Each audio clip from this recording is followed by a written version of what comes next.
Welcome to Life Stories, where we share powerful and inspiring journeys that touch the heart and offer valuable life lessons. Today's story follows Jessica, a woman who sacrificed her dreams to support her family through years of hardship, only to find herself struggling with feelings of invisibility and betrayal. Through moments of heartbreak and courage, Jessica begins to reclaim her life, rediscover her identity, and rebuild fractured relationships. It's a story of resilience, self-love, and the strength it takes to start over. Don't forget to subscribe to our channel to follow along as we dive into today's heartfelt journey. My name is Jessica, and I am 30 years old. If you had asked me a decade ago where I thought I would be now, my answer would have been far different from my current reality. At 20, I was a second-year college student studying psychology, full of hope and ambition.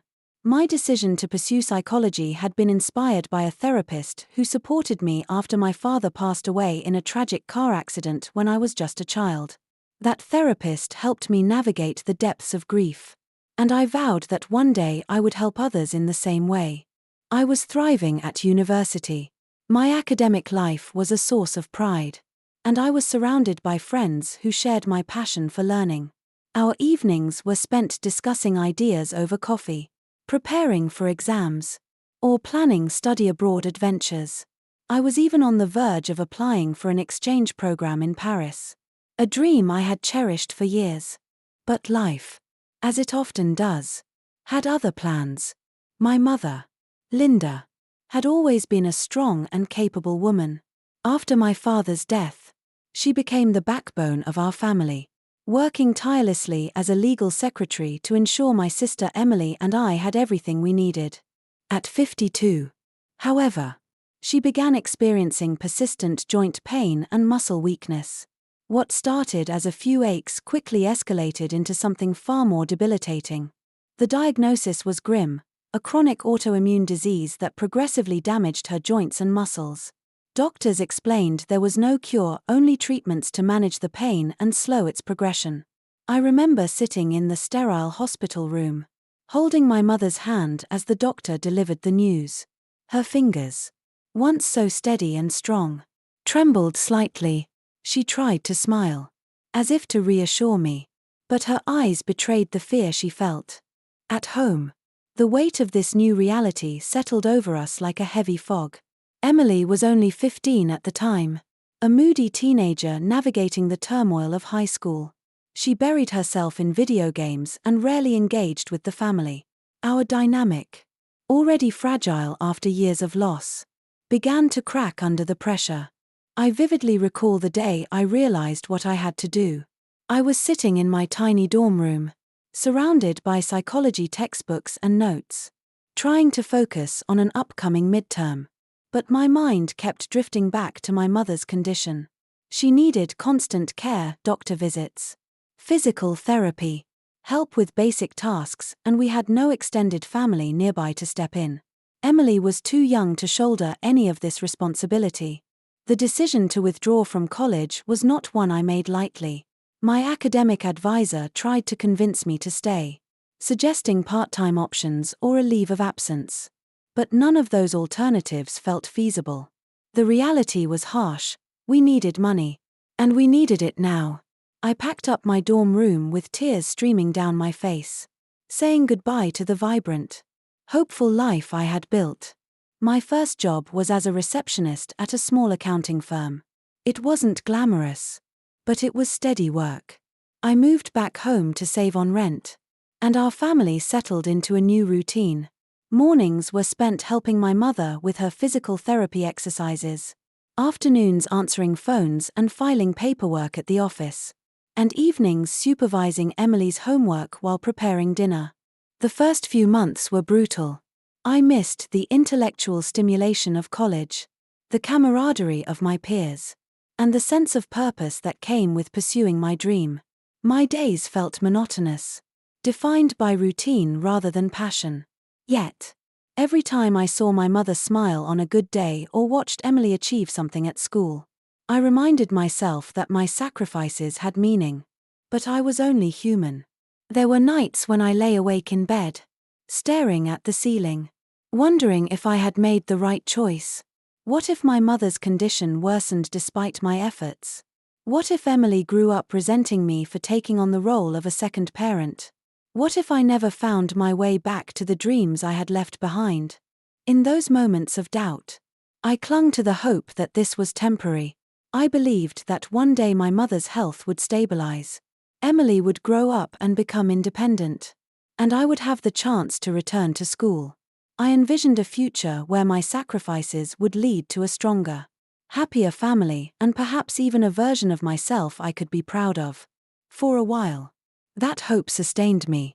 I threw myself into my responsibilities, determined to give my family the stability they needed. I took pride in small victories, like earning a promotion to an administrative position at work or seeing Emily beam with pride at her high school graduation. But deep down, the weight of what I had given up never fully left me.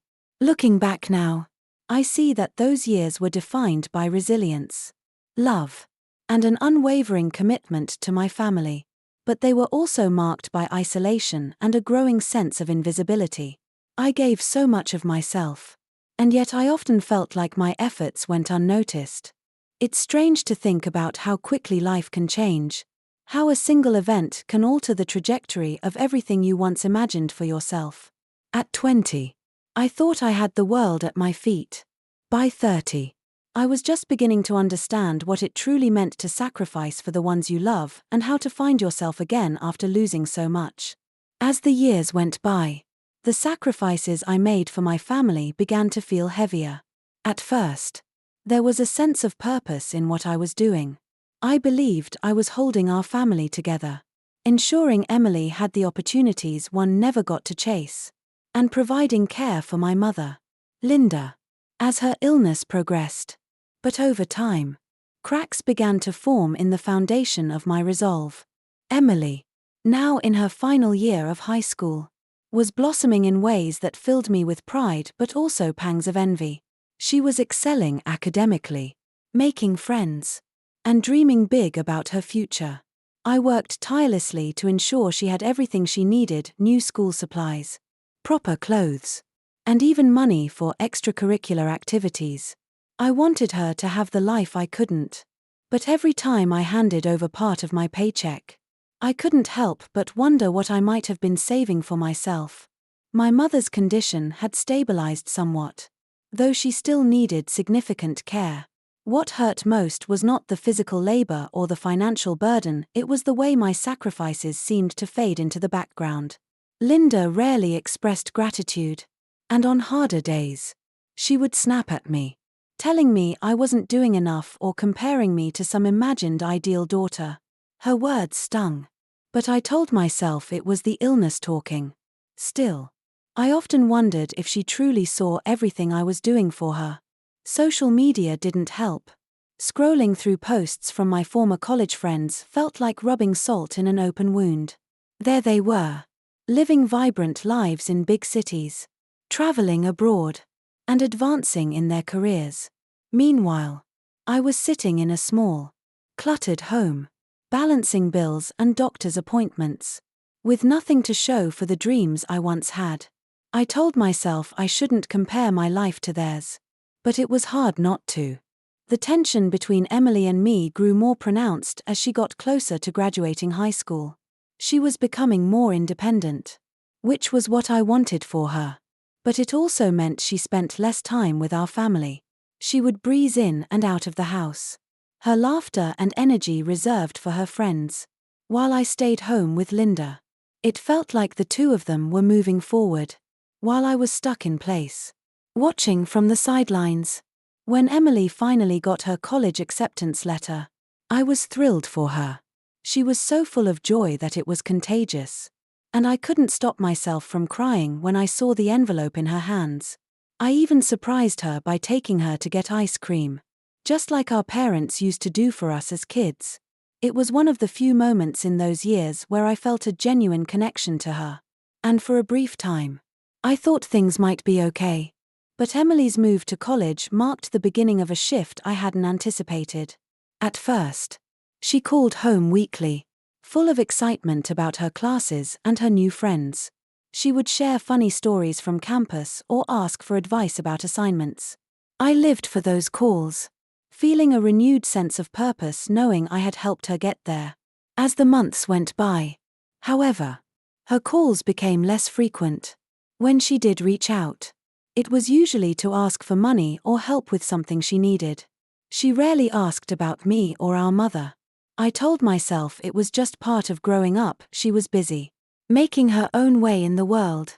But it hurt to see her drifting further away, especially when I came across photos of her on social media. There she was, surrounded by friends on spring break, laughing and carefree, while I sat at home alone with my thoughts. By the time Emily graduated college, the distance between us had grown into a chasm. I had spent weeks preparing a graduation gift for her, a simple but elegant watch that I thought would be perfect for her upcoming job interviews. I remembered how special I felt when our father had given me my first watch as a teenager, and I wanted her to feel that same sense of pride and possibility. The graduation ceremony itself was emotional. Watching her walk across the stage, I felt an overwhelming mix of pride and sadness. I couldn't help but think about all the nights I had stayed up helping her with homework or working overtime to pay for her textbooks. I told myself it was all worth it, that her success was my reward.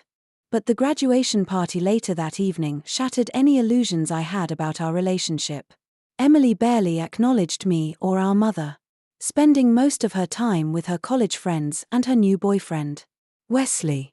When I approached her to give her the watch, she brushed me off, saying she was too busy. I stood there, gift in hand, feeling utterly invisible. And then, I heard it. Emily, talking to Wesley and a group of friends, laughing as she said she was embarrassed by her family and couldn't wait to move away for good. She called us a burden, dragging her down, and said she planned to cut ties once she started her new job. The words hit me like a punch to the stomach. All those years of sacrifices. All the nights I cried myself to sleep wondering if I was doing enough for her, and this was how she felt. I couldn't breathe. Couldn't move. I quietly slipped out of the party, tears streaming down my face. That night, something inside me broke. For the first time, I allowed myself to ask, what about me? The morning after Emily's graduation party, I woke up with a knot in my stomach. The words I had overheard the night before echoed in my mind, each one sharper than the last. I thought of every sacrifice I had made dropping out of college, working endless hours, giving up my dreams just to ensure Emily had the opportunities one never did. And yet, in her eyes, I was nothing more than a burden. I decided I couldn't let it fester inside me. I needed to confront her, not out of anger, but to make her understand the pain her words had caused. As she was packing up her things to leave for her new job, I approached her in the living room. Emily, can we talk for a minute? I asked, trying to keep my voice steady. She looked up briefly, clearly distracted. Sure. What's up? I hesitated, but the weight of the past decade pushed me forward. I heard what you said last night at the party. I began. About us being a burden. About cutting ties. Her face darkened, and she sighed. Jessica, I didn't mean it like that. You're being too sensitive. Too sensitive. The words stung. But I pressed on. Emily, do you have any idea how much I've done for you? How much I've given up so you could have the life you do now? My voice cracked despite my efforts to stay calm. I didn't go back to college. I didn't take the opportunities one wanted because I was busy working to support this family, to support you. She crossed her arms, her tone turning defensive. I never asked you to do that. That was your choice. Her words hit like a slap. My choice. Was it really a choice when there were no other options? When I was the only one who could step up? I felt my face flush with frustration. I did what I had to do because someone needed to. You were a kid. Mom was sick. Who else was going to make sure the bills were paid or that you had what you needed for school? Emily rolled her eyes. And for a moment, I saw someone unrecognizable, a young woman hardened by ambition. Perhaps. Or blind to the sacrifices that had paved her path. Look. I appreciate everything you've done. But I'm trying to move on with my life. I don't want to feel guilty every time I do something for myself. Guilt. That's what she thought this was about. Emily. This isn't about guilt. This is about respect. Respect for the years I spent holding everything together while you got to focus on your future.